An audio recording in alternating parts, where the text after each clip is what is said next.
In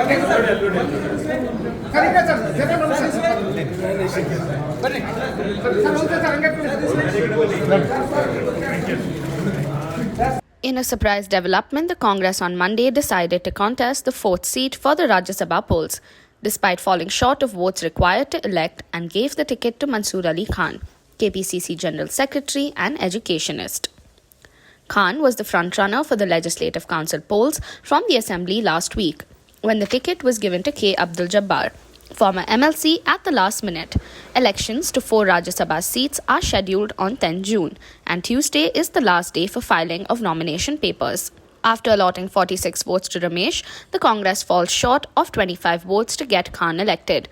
According to party sources, the party will allot the remaining votes and give second preference once to him. See, first of all, I would like to thank our Congress President, Srimati Sonia Gandhi ji, Rahul Gandhi ji, and our KPCC friends, D.K. Shivakumar ji, Mr. Siddaramaiah ji, and Malik Kharge ji, and all the Congress leadership which has reposed faith in me. And I, being a loyal soldier of the Congress party, will do everything possible to keep up the faith the party has reposed in me.